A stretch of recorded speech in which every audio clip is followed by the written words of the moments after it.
Meningitis is covering of the brain. তো এখানে হইতেছে ক্রেনিয়াল মেনিনজাইটিসের হইতেছে তিনটা মডিফিকেশন আছে। একটা হইতেছে এইটা আর কি,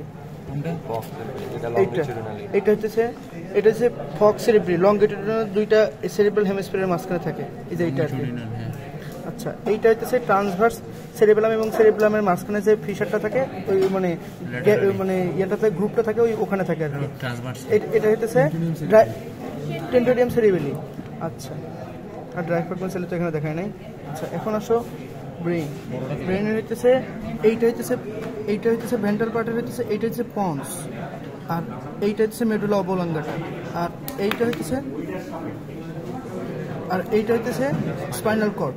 ঠিক আছে, এখন এই যে এখানে যে এই যে সব থেকে বড় আর কি যে নার্ভটা দেখা যাইতেছে, এটার নাম হইতেছে ট্রাইজেমিনাল নার্ভ। হ্যাঁ, এইটার নাম হচ্ছে ট্রাইজেমিনাল নার্ভ। এটা হচ্ছে ট্রাইজেমিনাল নার্ভ। ঠিক আছে, ট্রাইজেমিনাল নার্ভ। এখন হইতেছে ব্রেনের হইতেছে এই যে এই মাঝখানে যে লংগিটিউডিনাল ফিশার। ঠিক আছে, এটা দুইটা সেরিবেলামকে আলাদা করে আর কি। ঠিক আছে, এটার মধ্যে থাকে হচ্ছে কোনটা, এটা ফক্স সেরিব্রি থাকে আর কি। আর এই সেরিবেলাম এবং সেরিবেলামের মাঝখানে হইতেছে থাকে টেন্টোরিয়াম সেরিব্রি। আর এটা হচ্ছে সেরিবেলাম। এটা সেরিবেলাম, সেরিবেলাম আর এটা সেরিবেলাম।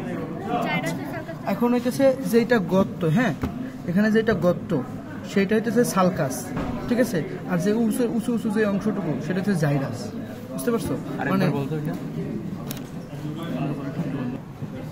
এখন এইটা হইতেছে অপটিক কায়াজমা আর কি, অপটিক নার্ভ। এখান থেকে আসে অপটিক নার্ভ, এখানে এসে জয়েন্ট হয়েছে আর কি। এটাকে আবার অপটিক কায়াজমা। আর অপটিক কায়াজমার পর হইতেছে অপটিক ট্র্যাক্ট। এই যে এটাকে অপটিক ট্র্যাক্ট আর কি বন্ধু। এটা হচ্ছে অলফ্যাক্টরি বাল্ব, আর এখানে হচ্ছে অলফ্যাক্টরি নার্ভ এসে যুক্ত হয়, এই যে দুই পাশে দুইটা। আর এইখান থেকে যেটা আসতেছে সেটা হচ্ছে অলফ্যাক্টরি ট্র্যাক্ট। আর এই যে জায়গাটা সেটা হচ্ছে অপটিক কায়াজমা।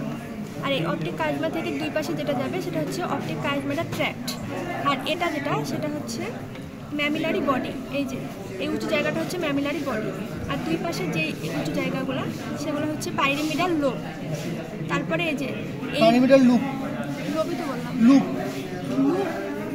আচ্ছা, পাইরিমিডাল লুপ। আর এই যে ম্যামিলারি বডি, এটা দুই পাশে যেটা সেটা হচ্ছে সেরেব্রাল প্যাডাঙ্কল। আর সেরেব্রাল প্যাডাঙ্কল থেকে এখানে একটা নার্ভ যাবে, এই যে নার্ভটা, এটা হচ্ছে অকুলোমোটর নার্ভ। আমরা স্যার বলছে যে সব নার্ভগুলো ভেন্ট্রালি যাবে, মানে পেছনের দিকে, আর শুধুমাত্র ট্রক্লিয়ার নার্ভ যেটা সেটা হচ্ছে ডরসাল দিকে যাবে। শেষ। কিছু নয়। এই যে সেরিব্রাল হেমিস্ফিয়ারের ভিতরে যে এই যে এইটা হচ্ছে ল্যাটারাল ভেন্ট্রিকল। ল্যাটারাল ভেন্ট্রিকলের উপরে যে কভারিং সেটাকে বলা হয় কর্পাস ক্যালোসাম। এখন এই ল্যাটারাল ভেন্ট্রিকল থেকে ডাক্ট এই আসার পর হইতেছে এই যে এখানে এই মাঝখানের যে অংশটুকু, এটা হইতেছে থ্যালামাস। থ্যালামাসের এই যে চারিদিকে যে একটা ডিপ্রেশন, এখানে এই চারিদিকে একটা ডিপ্রেশন আছে আর কি, মানে একটা গ্যাপ আছে, খাজ আছে আর কি। তো এই খাজ, এটা হইতেছে থার্ড ভেন্ট্রিকল। আর থার্ড ভেন্ট্রিকল থেকে এই যে এখানে যে ডাক্টের মাধ্যমে আসতেছে এটা যে সেরেব্রাল অ্যাকুইডাক্ট।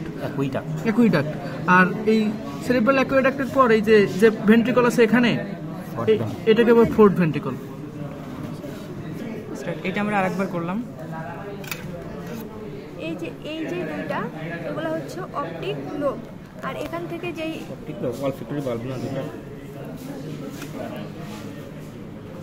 আরেকবার এই দুইটা হচ্ছে অলফ্যাক্টরি লোব। আর এখান থেকে আবার একটু শুরু করলাম। এটা হচ্ছে অলফ্যাক্টরি বাল্ব। আর এখান থেকে যে ইগুলো আসছে সেটা হচ্ছে অলফ্যাক্টরি ট্র্যাক্ট। আর এটা সেটা হচ্ছে অপটিক কায়াজমা। আর এই যে দুই পাশে যাচ্ছে সেটা হচ্ছে অপটিক কায়াজমাটা ট্র্যাক্ট। মাঝখানে যেটা সেটা হচ্ছে ম্যামিলারি বডি। আর দুই পাশে যেটা সেটা হচ্ছে সেরেব্রাল প্যাডাঙ্কল।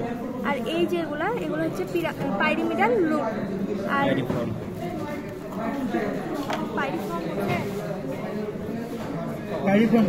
Piriform loop. আর এই অপটিক কায়াজমার পরে, ম্যামিলারি বডির পরে যেগুলো আছে সেগুলো হচ্ছে সেরেব্রাল প্যাডাঙ্কল। কোন দুইটা সেরেব্রাল প্যাডাঙ্কল? এই যে ম্যামিলারি বডি আছে না, এটা দুই পাশে যে উঁচু জায়গাগুলো, আচ্ছা, সেরেব্রাল প্যাডাঙ্কল। এখান থেকে সেরেব্রাল প্যাটাঙ্কেলের এইখানে যেই নার্ভটা আছে এটা হচ্ছে অকুলোমোটর নার্ভ, এটা হচ্ছে ভেন্ট্রালি যাবে, আর ট্রক্লিয়ার নার্ভ শুধুমাত্র ডরসাল দিকে যায়। আচ্ছা, একটু বন্ধ করো তো।